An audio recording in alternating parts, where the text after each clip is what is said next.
వాక్యము ధ్యానం చేసుకుందామండి. 8 నిర్గమ 12వ వచనం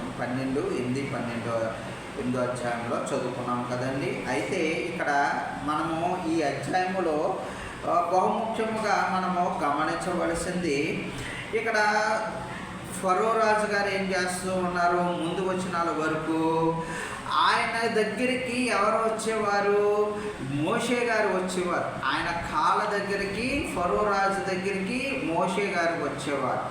వచ్చి అక్కడ తగ్గుదలతో ఏమని బతిమాలి వేడుకునేవారు, ఇజ్రాయేలుని పంపించండి, అరణ్యమునకు పంపించండి, మా దేవుని స్తుతించుకుంటాం 3 రోజులు అని చెప్పేసి ఆయన వచ్చేవారు.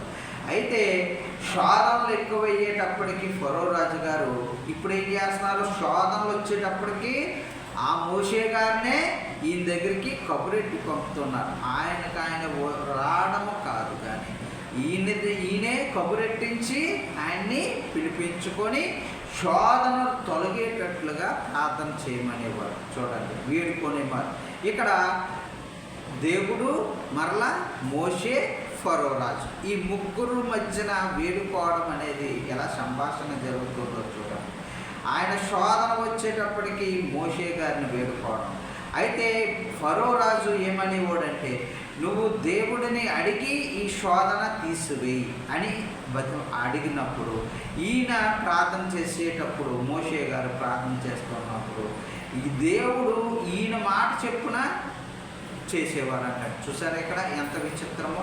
మనిషి మాట చెప్పున దేవుడు చేయడం అనేది ఒక ఆశ్చర్యకరమైన సంఘటన. ఆయన చెప్పినట్లు మనం చేయడము అది అసాధ్యమైన విషయం. అయినప్పటికీ 100లో ఒకరైనా సరే చేస్తూ ఉంటారు. కానీ ఇక్కడ చూడండి, మానవుడు చెప్పినట్లుగా దేవుడు చేయడం అనేది ఎంత చక్కటి అద్భుత ఆశ్చర్యకరమో ఇక్కడ మనము తరచుగా చూస్తూ ఉంటాం. 8వ అధ్యాయములో ఏమి శోధనలు వచ్చినాయి అండి మనకి ఈ అధ్యాయములో? కప్పలు, మరల వేలు, మరల ఈగలు. చూసారా, కప్పల శోధనలు వచ్చినవి. కప్పలు రప్పించాడు తెగుల్ని, వాటల్లోని అందులోని సమస్యను ఐగుప్తుడి అంతటికి శోధన వచ్చింది. శోధన వచ్చినప్పుడు ఏం చేశారండి, ఆ వేడుకుండేవాడు ఎవరిని, మోషే గారిని. అయితే ఇక్కడ ఆశ్చర్యకరమైన విషయం ఏంటంటే, వారు కూడా చేయగలిగేవారు, కానీ ఆ శకునగాండ్రులు కూడా చేయగలిగారు. కానీ అక్కడ ఏమయ్యిందంటే, వారు విరుగుడు చేయలేకపోయేవారు. అనగా కప్పలు వస్తూ ఉన్నాయి, ఆ కార్యమే వీరు మంత్రశక్తితో చేసేవారు, కానీ వారు విరుడు కనిపెట్టలేకపోయారు. అనగా కప్పలు రాకుండా చేయగలే శక్తి వారికి లేకపోయింది. ఎవరికో ఆ శక్తి ఉంది, మరలా దేవుడికి వల్లే కలిగేది. కాబట్టి ఫరో రాజు గారు ఎవరిని వేడుకోమనేవాడు, మన మోషే గారిని నువ్వు దేవుడికి ప్రార్థన చెయ్యి, ఇవన్నీ పోయేటట్టు అని అడిగేవాడు. చూసారా, అక్కడ మంత్రశక్తి, మంత్రగాళ్ళు, శకునగాండ్రుల యొక్క శక్తి ఎంత బలహీనమైనదో అక్కడ ఆ ఫరో రాజు అన్యుడైనప్పటికీ ఎలా ఒప్పుదల చేసుకుంటున్నాడో చూడండి. నువ్వు దేవుణ్ణి వేడుకో, ఇవన్నీ పోయేటట్లు అని వేడుకుంటున్నాడు. అలాగే చేసేవాడు, కప్పల్ని అన్నిటిని పోగొట్టేయాడు. అయితే అవన్నీ కూడా చెరువులు, అవన్నీ కూడా ఏం చేసి శోధన ఏమొచ్చిందండి, చెరువులన్నీ రక్తం అయిపోయినప్పుడు ఆ చేపలు కానీ ఇవన్నీ కూడా చనిపోయినట్లుగా చూస్తాం. అయితే ఈ కప్పల శోధన నుంచి తొలగిపోయినాక కొన్ని రోజులు అయిపోయినాక మరలా ఆయనకి మనసు కఠినం చేసుకొని మరలా పోనిచ్చేవాడు కాదని. చూసారా, శోధన వచ్చినప్పుడు ఒకలాగా, శోధన తొలగిపోయినప్పుడు ఒకలాగా ఏ విధముగా ప్రవర్తించేవాడో చూడండి. తర్వాత మరలా ఇక్కడ మనము చూసుకున్నట్లయితే, ఇక్కడ మనము అటువంటి నరుని మాట విని అయితే దేవుడు క్రియ చేయడం అనేది మరలా ఒక రాజు యెహోషువ గారు 10వ అధ్యాయంలో ఉంటుంది కదండి. ఒక నరుని మనవి వినిన ఆ దినము వంటి దినము ఉండలేదు. చూసారా, రాజుగారి యుద్ధంలో ఆయనకి సహాయము కావాలి, వెలుగు కావాలి. ఏమని ప్రార్థన చేశాడండి, సూర్యుడా గిబులోనులో నిలువుము, అని చెప్పేసి దేవుని ప్రార్థన చేస్తే ఒక నరుని మాట దేవుడు వినడము, కృప చూపించడం అనేది ఒక అద్భుత ఆశ్చర్యకరం కారణం. ఒక నరుని మాట, మన మాట దేవుడు వినాలంటే మనం ఏం చేయాలంటే కీర్తన 34:17 ఉంటుందండి. నీతిమంతులు మొర్రపెట్టగా ఆయన ఆలకించును, వారి శ్రమలన్నిటిలో నుండి వారిని విడిపించును. చూసారా ఎంత చక్కటి మంచి వాక్యమో. దావీదు కుమారుడు 34:17 నీతిమంతులు మొర్రపెట్టగా యెహోవా ఆలకిస్తాడంటే. చూసారా, ఎప్పుడైతే మనము నీతిమంతులు భూమి మీద మొర్రపెడితే మన మాట ఆలకించి మనల్ని ఏం చేస్తాడంటే శ్రమల్లో నుంచి విడిపిస్తాడంటండి. అబ్బా ఎంత చక్కటి వాక్యమో చూడండి. ఈ 8వ అధ్యాయంలో చక్కటి అధ్యాయము దేవుడు ఇచ్చి ఉన్నారు. అయితే ఇక్కడ మనము గిబిలోనులో నిలువుటెట్టు ఆ దినము వంటి ఒక నరుని మాట విని, అలాగే ఆ దినం వంటి దినము ఎండలేదని వాక్యము సెలవిస్తూ ఉన్నది. అయితే ఇక్కడ మరలా పేర్లు రప్పించాడు. కప్పలైపోయినాయి, పేర్లు రప్పించాడు. పేర్లు రప్పించినప్పుడు వారు కూడా ప్రయత్నం చేశారంటండి. ప్రయత్నం చేసినప్పుడు ఏమైందంట, వారు చేయలేకపోయారంట. అప్పుడు వారు ఒప్పుకుంటున్నారు. ఫరో రాజుతో ఏం చెప్తున్నారండి, ఇది దైవశక్తి, వీరు దైవశక్తితో చేస్తూ ఉన్నారు అనగా వారు ఓటమిని అంగీకరించినట్లుగా చూస్తూ ఉన్నారు. అన్య దేశంలో దేవుడు సువార్త ఏ విధంగా చెప్తున్నాడో చూడండి. వారందరూ మార్పు చెందేటట్లుగా, రాజుగారి దగ్గర నుంచి ప్రజలు కూడా మార్పు చెందేటట్లుగా చూస్తూ ఉన్నాడు. అయితే అయినప్పటికీ వారు మారని స్థితిలో, అనేకులు గమనించి కూడా మార్పు చెందని స్థితిలో రాజుగారు ఉండిపోయినట్లుగా మనం చూస్తూ ఉన్నాం. అయితే ఇంకను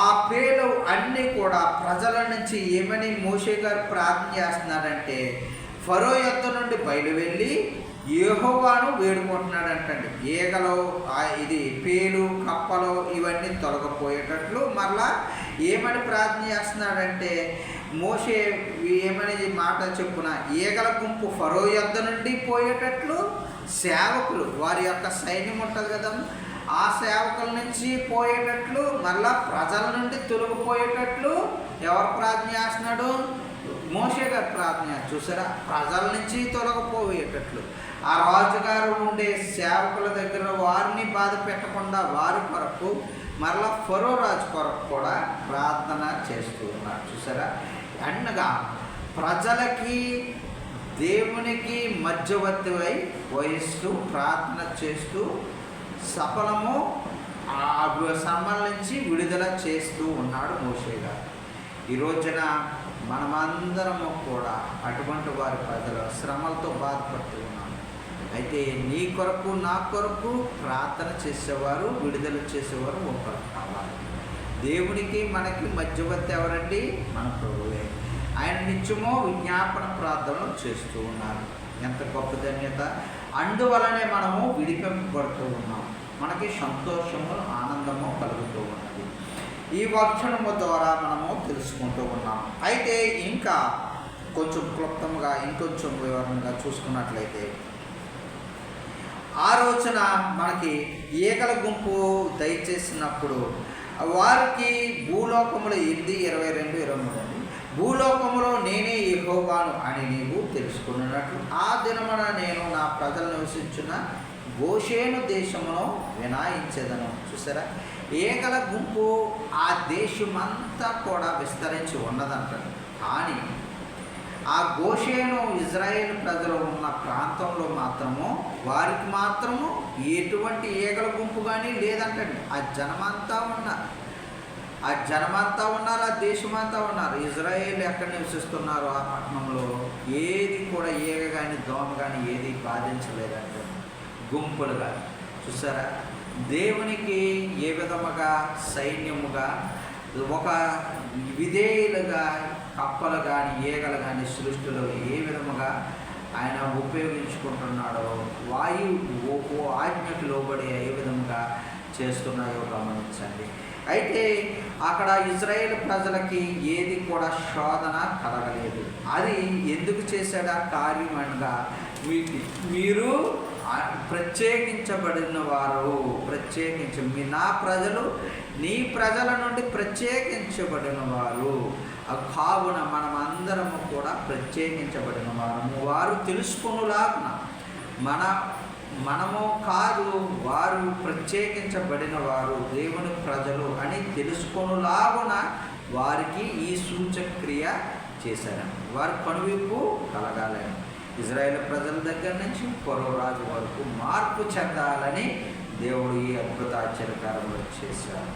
అలాగే అయినప్పటికీ అలాగే ఫరో రాజు కఠినమైపోయినట్లుగా మనం చూస్తూ ఉన్నాం. అందుకే లేవి 20:26లో ఏమని ఉంటుందండి, మీరు నాకు పరిశుద్ధులై ఉండవలను, యెహోవాను నేను పరిశుద్ధుడను, మీరు నా వారై ఉండినట్లు అన్యజనులలో నుండి మిమ్మును వేరు పరచదని. ఇటువంటి వాక్యము ద్వారా లేవి ఖండంలో అన్యజనులలో నుంచి మనం అందరము కూడా ప్రత్యేకించబడిన వారము, లోకములో మనం ప్రత్యేకించబడిన వారము, మనకి ఏ శోధన ఆపద కలగనీయడని చెప్పేసి వాక్యము ద్వారా దేవుడు సెలవిస్తూ ఉన్నాడు. అలాగే చూడండి, ప్రత్యేకించబడడం వల్ల మనకి కలిగే లాభాలు 1 పేతురు 2:9 చూడండి. దానివల్ల కలిగే లాభములు, ప్రయోజనములు, ఈ దీవెనలు ఏ విధంగా ఉన్నవో, అయితే మీరు చీకటిలో నుండి ఆశ్చర్యకరమైన తన వెలుగులోనికి మిమ్మల్ని పిలిచిన వారి గుణాతిశయములను ప్రచురము చేయ నిమిత్తము మనము ఏర్పరచబడిన వంశమును, రాజుల వలైన యాజక సమూహమును, పరిశుద్ధ జనమును, దేవుని స్తోత్రమును ప్రజలై ఉన్నారు. చూసారా, వెలుగులో నుంచి చీకటికి మనము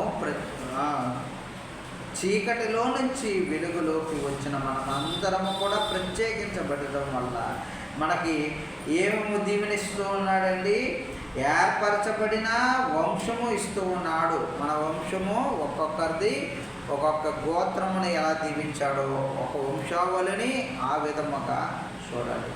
ఒక్కొక్క ఏర్పరచబడిన వంశము ఎలాగుంటుందనగా, వారి తాతగారు పితరులు ఫలానా అని చెప్పుకుండి వృద్ధిలోకి స్థితిలోకి తీసుకొస్తారు. అనగా ఏదైనా సరే, ఇటు రాజకీయమైనా సరే పర్వాలేదు, వ్యాపారమైనా పర్వాలేదు, ఒక సంస్థ అయినా పర్వాలేదు, అది ఏర్పరచబడిన వంశం, వృద్ధి జరిగిన వంశము కింద దేవుడు దీవిస్తాడని వాక్యం సెలవిస్తూ ఉంది. మరలా అంతేకాదు, రాజుల యాజక సమూహము చేస్తాను, పరిశుద్ధ జనమును, దేవుని స్తోత్రములు ప్రజలై ఉంటామని వాక్యము సెలవిస్తుంది. అటువంటి ధన్యత ఏర్పరచబడిన వారమైన మనమందరము అలాగే శోధనలు వస్తూ ఉన్న ఇంకా కఠినము చేసుకొని ముందుకు వెళ్తున్న ఫరో రాజు గారి విషయంలో, అలాగే ఇంకనో 9వ అధ్యాయంలో మనము రేపటి దినాన ధ్యానం చేసుకుని దేవుడు పొందాలని దేవుని నామములో ఆశపడుతూ ఉన్నాను. ఈ వాక్యము ఇచ్చిన దేవునికి అలాగే స్తోత్రములు, విన్నవారందరికీ నా కృతజ్ఞత మన్నాతలు తెలియజేసుకుంటూ ఉన్నాను. దేవుడు మనందరినీ దీవించును కాక.